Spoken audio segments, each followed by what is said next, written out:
सुप्रभात विद्यार्थियों। आज हम 8वीं कक्षा की पहली इकाई का 6वां पाठ और प्रेमचंद जी चले गए का भाग 2 पढ़ेंगे। इसे लिखा है डॉक्टर रामकुमार वर्मा जी ने। जब तक प्रेमचंद जी मेरे घर रहे, मुझे मुश्किल से घंटे आध घंटे का समय मिलता जब मैं उनके साथ चाय पीता था। अन्यथा उनका समय अन्य व्यक्ति अधिकतर उनकी अनिच्छा से अपने अधिकार में कर लेते। एक दिन मैं अपनी कविताओं का क्रम व्यवस्थित कर उनकी प्रेस कॉपी तैयार कर रहा था। वे आए, पूछा, क्या कर रहे हो? मैंने कहा, मैं अपनी कविताओं का संग्रह प्रकाशित कराने के लिए ठीक कर रहा हूँ। उन्होंने कहा, छपने के लिए कहाँ भेज रहे हो? मैंने कहा, साहित्य भवन, प्रयाग ही इसे प्रकाशित करने का आग्रह कर रहा है। उन्होंने कहा, गलत, इसे मैं प्रकाशित करूँगा। ऐसा कहकर उन्होंने मेरा काव्य संग्रह अपने बैग में रख लिया। अब क्योंकि मुंशी प्रेमचंद जी रामकुमार वर्मा के घर में ठहरे थे, लेकिन उसके बाद भी पूरे दिन में से केवल घंटे या आधे घंटे के लिए ही मुंशी प्रेमचंद जी से रामकुमार वर्मा की मुलाकात हो पाती थी। उसका कारण था कि उन्हें मिलने वालों का क्रम लगातार चलता ही रहता था।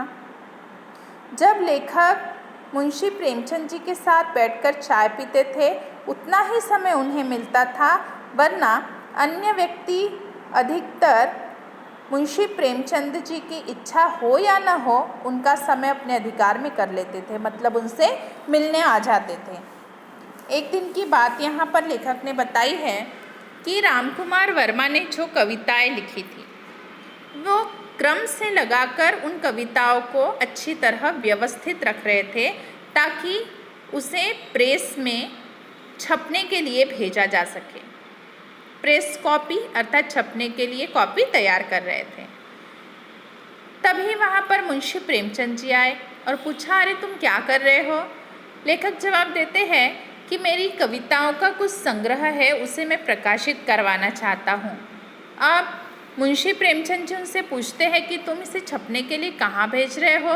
तो लेखक बताते हैं कि प्रयाग के साहित्य भवन ही मैं प्रकाशित करने वाला हूँ। तो तुरंत मुंशी प्रेमचंद जी कहते हैं कि गलत, इसे तो मैं प्रकाशित करने वाला हूँ, और ऐसा कहकर उनका काव्य अपने बैग में रख लेते हैं। वह संग्रह रूप राशि के नाम से उनके सरस्वती प्रेस बनारस से प्रकाशित हुआ। जिस दिन वे जाने वाले थे, उस दिन मेरी पत्नी ने उनके लिए खीर तैयार की, किंतु रात 11 बजे तक प्रतीक्षा करने पर भी उनके दर्शन नहीं हुए। लाचार होकर पत्नी ने उनके कमरे में भोजन की थाली रख दी और उसमें खीर का कटोरा भी संभाल कर रख दिया। सोचा, जब प्रेमचंद जी आएंगे भोजन करेंगे। सुबह उठकर देखा कि प्रेमचंद जी अपना सामान लेकर चले गए हैं। टेबल पर एक पर्चा लिखकर छोड़ दिया है। वह पर्चा इस प्रकार था। अब जो कविताओं का संग्रह मुंशी प्रेमचंद जी ने लेखक से ले लिया था, उन्हें रूप राशि इस किताब के नाम से उन्होंने छापा और वह उन्हीं की प्रेस में छपा, सरस्वती प्रेस, जो कि बनारस में थी। अब यहाँ पर लेखक वह याद बता रहे हैं कि कुछ दिन मुंशी प्रेमचंद जी उनके घर में ठहरे और अब वे जाने वाले थे। जाने वाले दिन रामकुमार वर्मा की पत्नी ने लेखक मुंशी प्रेमचंद जी के लिए खीर बनाई। अब ऐसा होता है कि जब हमारा कोई प्रिय अतिथि आता है तो हमें लगता है कि हम उसके आतिथ्य में कोई भी कमी न रखें, बहुत अच्छे से उनकी सेवा करें, उनके लिए कुछ करें। यहाँ पर रामकुमार वर्मा और उनकी पत्नी के लिए मुंशी प्रेमचंद जी भी ऐसे ही अतिथि थे, इसीलिए जाने वाले दिन उन्होंने खीर बनाई। रात के 11 बज गए। दोनों ने उनका इंतज़ार किया, पर मुंशी प्रेमचंद जी नहीं नजर आए, दर्शन ही नहीं हुए उनके। अब उनकी पत्नी लाचार हो गई, बेबस हो गई, दुखी हो गई कि क्या करे।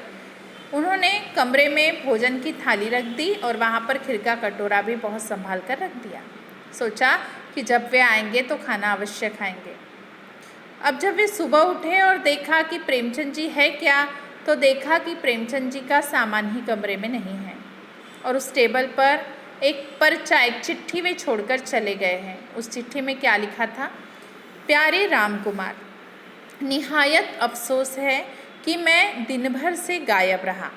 मेरे वक्त पर न आने से तुम्हें और बहू रानी को बेहद तकलीफ हुई होगी। लाचार था।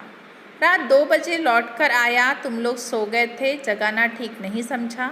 देखा कमरे में बहू रानी ने खाने की थाली परोस कर रख दी है।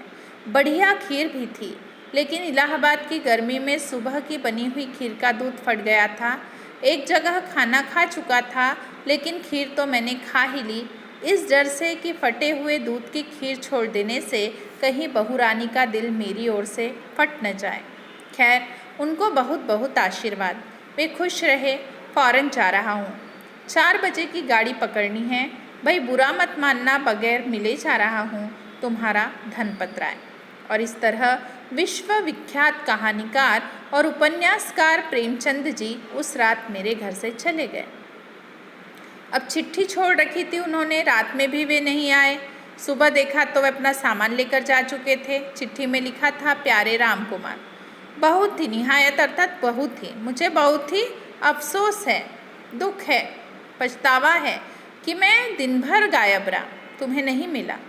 मैं वक्त पे नहीं आया, इसलिए तुम्हें और तुम्हारी पत्नी को बहुत तकलीफ भी हुई होगी, लेकिन मैं मजबूर था, लाचार था, इसलिए नहीं आ सका।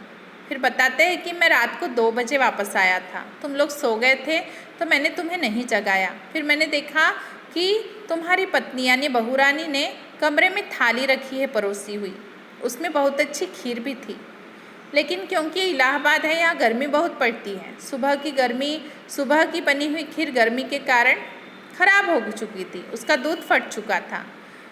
अब मुंशी प्रेमचंद जी एक जगह खाना खा चुके थे, लेकिन खीर जो कि खराब हो चुकी थी उसे खा ही लिया, इस डर से कि यदि उस प्रकार की खराब खीर को सुबह उनकी राम कुमार वर्मा की पत्नी देखेगी तो उन्हें शायद मुंशी प्रेमचंद जी का भी गुस्सा आएगा।